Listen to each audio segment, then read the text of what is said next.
श्री साई सच्चरित्र अध्याय 4 श्री साई बाबा का शिरडी में प्रथम आगमन।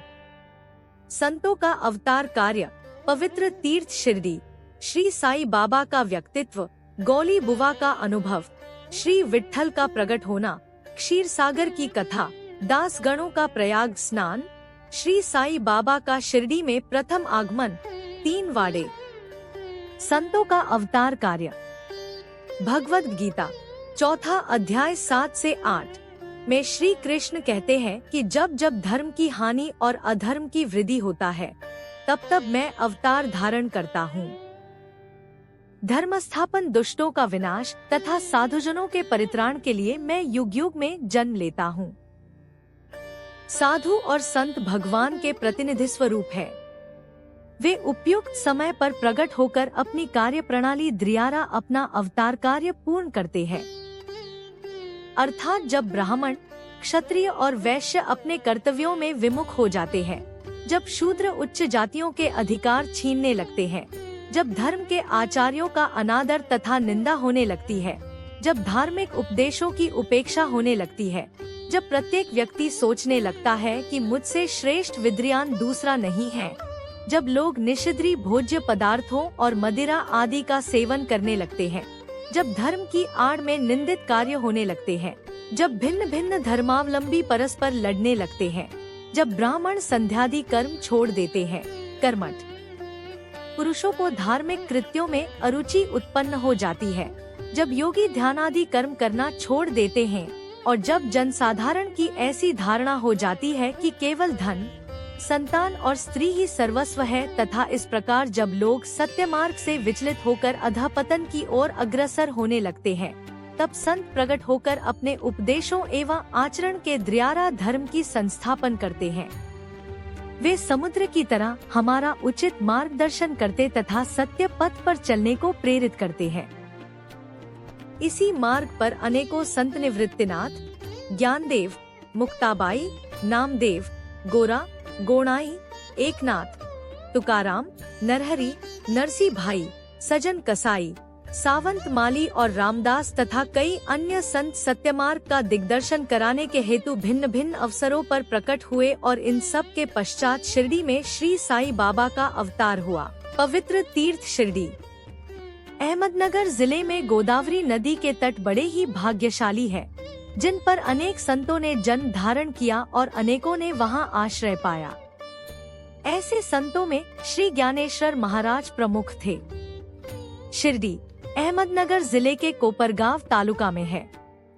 गोदावरी नदी पार करने के पश्चात मार्ग सीधा शिरडी को जाता है। 8 मील चलने पर जब आर नीमगांव पहुँचेंगे तो वहां से शिरडी दृष्टिगोचर होने लगती है।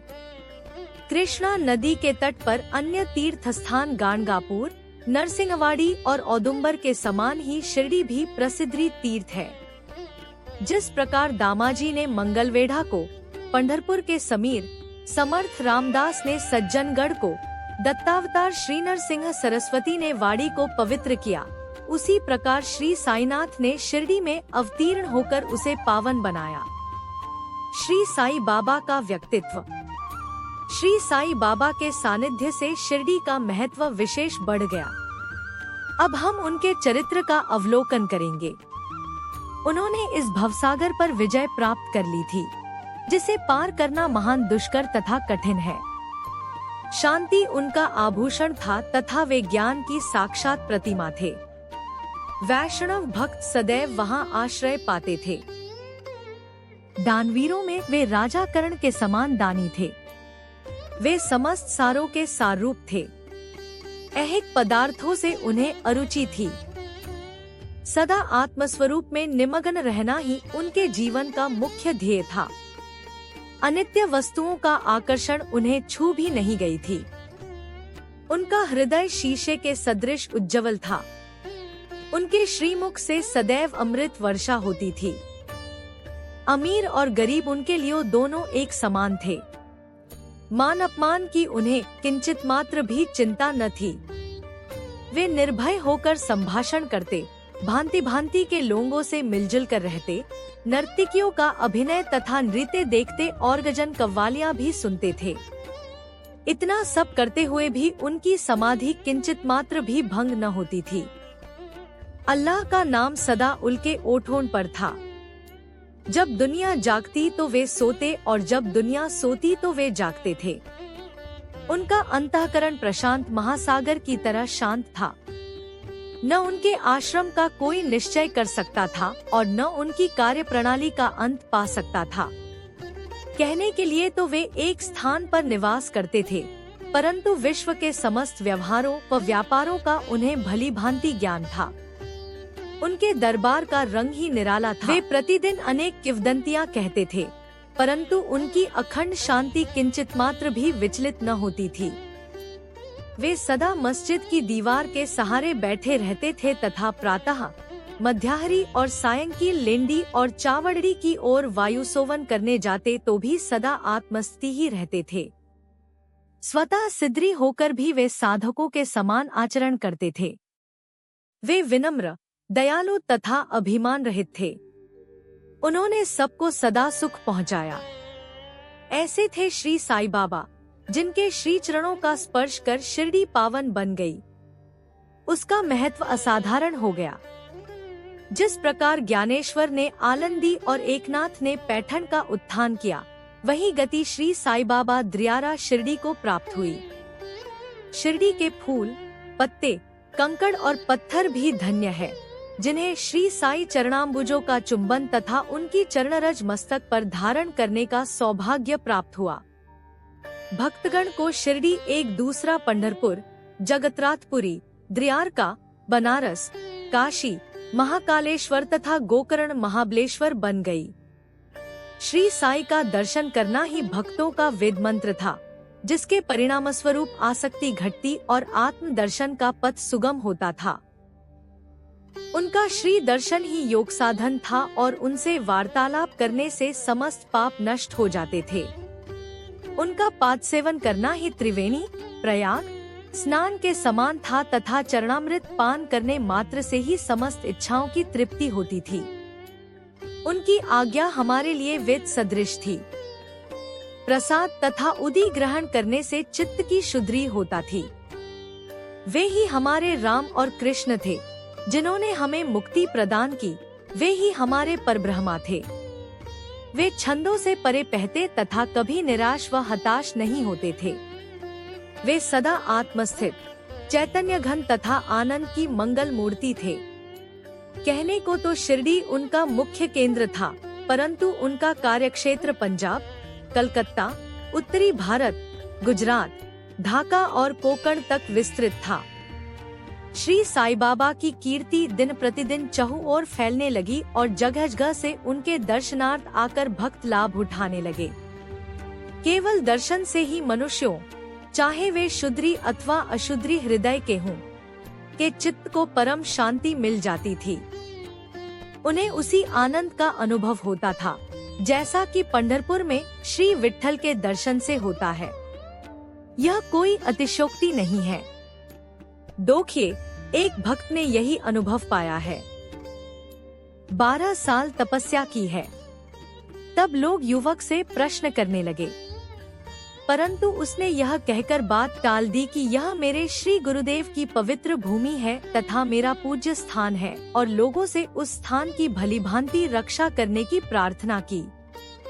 तब लोगों ने उस दरवाजे को पूर्ववत बंद कर दिया।